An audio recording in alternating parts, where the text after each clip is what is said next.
Now, your forecast first from KARK4, your weather authority. A strong Pacific cold front now making its way into northwest Arkansas. We have showers and thunderstorms developing across portions of the northern part of the state.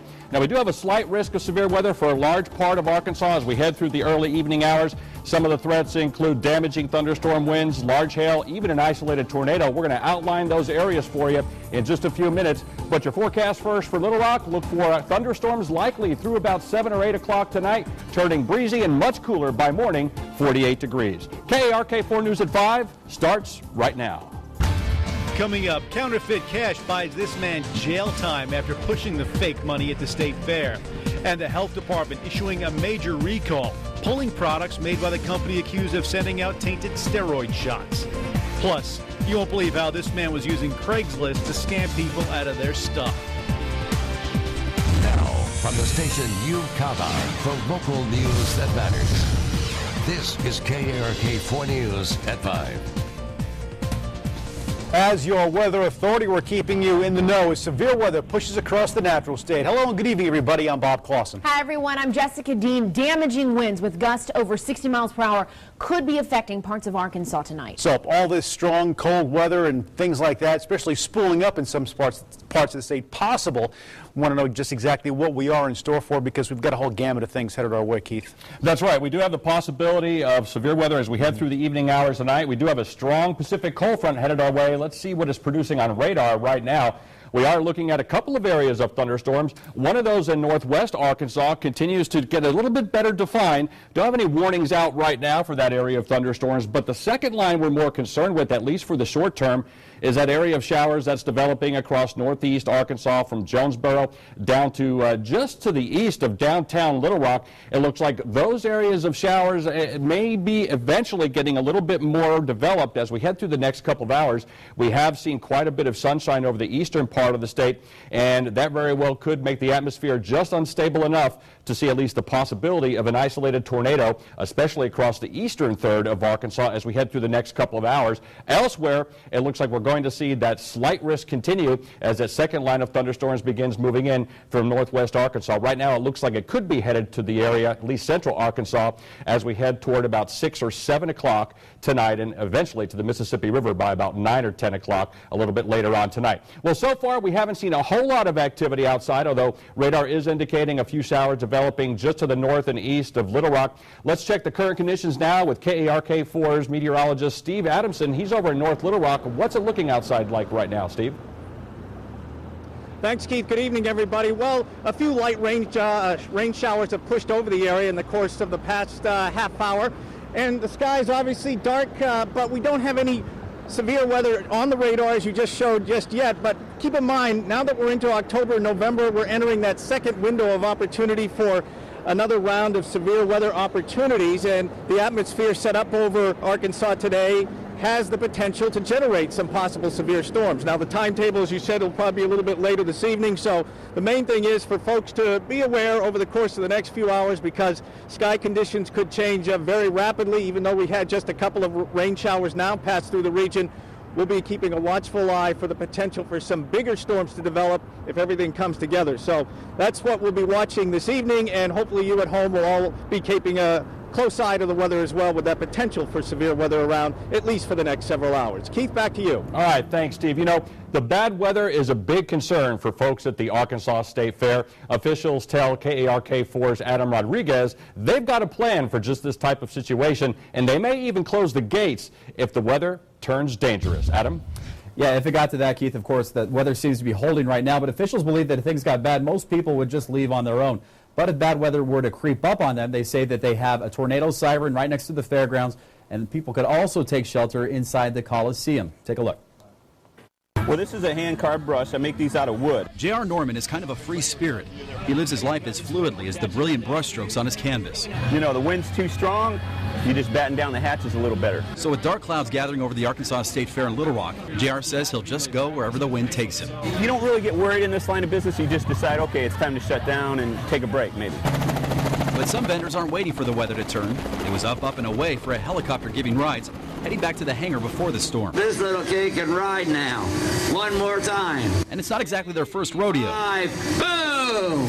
That's a nice ride, little man. Says Fair Director Ralph Shopto. Everybody out here is tuned to the weather. I mean, these folks are in the weather all year long, and so they've been through storms and tornadoes and wind and hail. That's what the fair folk are expecting, and Shopto says he won't hesitate to shut it all down if things get ugly. People's safety is the #1 thing on our mind, and we just don't want to get to a point that the folks, our patrons, are in an unsafe situation. God's been good to me, and life is good, man. JR says he'll pack it in if he has to. Nah, this is nothing. It's actually real beautiful weather today, you know. But it's going to take more than a little rain to wash the colors off his canvas. And despite all this bad weather, the fair's actually managed to bring in some decent crowds. Shopto says that Monday's Dollar Monday actually set the attendance record, beating last year's record by 14%. So far pretty good. And as of now, the weather still holding. Bob, Jessica, back to you. All right, Adam, thanks so much. Well, from storms at the State Fair to an arrest, police say they caught a man red-handed with more than $1,000 in counterfeit cash. He was using some of it at the Arkansas State Fair. This man, 29-year-old Marcus Bledsoe, now charged with 53 counts of forgery. KERK4's Lauren Traeger has been tracking accounts of the funny money at the State Fair for days, and she's joining us now with this latest development. Lauren, a pretty big bust. That's right, Jessica. Police say when they got this guy last night, he had about $1,400 worth of fake cash, mostly in 20s. They usually see people with just 1 or 2 bills that are fake. And that means this guy's going to have one charge for every bill that they got from him. Now, as you mentioned, we first told you about counterfeit cash being confiscated at the fair over the weekend. 2 vendors were questioned then, but they weren't arrested. Police and Secret Service agents now questioning Bledsoe to see if he was behind it all or if others are involved. They are matching similarities in his cash to other fake bills. But while in the past other counterfeit crooks try to exchange their fakes for real change, police say Bledsoe was doing something different. They say he was caught simply making some pretty large purchases with those imitation bills. For the vendor, he knew his money, he knew that that was counterfeit, and with the number of people out at that time of day, they were lucky to find Mr. Bledsoe and be able to identify him. And get this, we're told Bledsoe had purchased those big stuffed animal prizes that you see out there. In fact, he actually got 3 at about $100 a piece. I don't know, maybe he's got 3 girlfriends he needs to impress or something. He did plead not guilty in court today, but his legal process has only just begun. He could also get slapped with more charges from the feds. Bob, back to you. All right, Lauren, thanks very much. New tonight, a guilty plea entered by 2 of the 3 Razorback football players, former Razorback football players, accused of burglary. Today, Andrew Peterson and Markel Wade pleaded guilty to the charges, accusing them of stealing laptops, DVDs, cash, and textbooks out of U of A dorm rooms. The third man, Adracus Humphrey, faces a judge at the end of October. Now to a KERK4 News update. Police make an arrest in an Easy Mart shooting that wounded a clerk. Little Rock police arrested Larry Ishman during a traffic stop Tuesday night in connection with that shooting that happened in Little Rock. Ishman is charged with robbery, battery, and attempted murder. North Little Rock police arrest a man for stealing from people selling items on Craigslist. Police say James Hinton would meet face-to-face with people selling something on Craigslist, then steal that item and run away. He now faces 3 counts of theft. The Arkansas Department of Health urging 6 hospitals and 2 clinics in Arkansas to remove any medications from its shelves from a compounding pharmacy in Massachusetts. According to reports, the New England Compounding Pharmacy shipped contaminated steroid injections to healthcare facilities across the United States. Those patients received the injections in their spinal area. As of today, according to the CDC, 247 people have been infected with fungal meningitis in 15 states. Death toll risen to 19. Officials at the Arkansas Department of Health say some products were shipped here, but not contaminated steroid injections used for inflammation. During the investigation, the FDA went to this compounding pharmacy facility and they found issues of concern. And because of that, they expanded the recall to include everything that pharmacy makes. The state health department says hundreds of those products ended up in Arkansas, but none of them have been associated with illnesses of any kind. The investigation is ongoing. For more information on the latest on the meningitis outbreak in other states, go to our website, arkansasmatters.com. We are your local election headquarters. With the election now less than 20 days away, Arkansas Republicans are bringing out the big guns in their push to take control of the state legislature. Today, the state GOP announced 6 of its candidates are getting a financial boost from the Political Action Committee, GOPAC. GOPAC said they believe these candidates have the momentum to win. Democrats, though, say this is about outsiders trying to influence state races.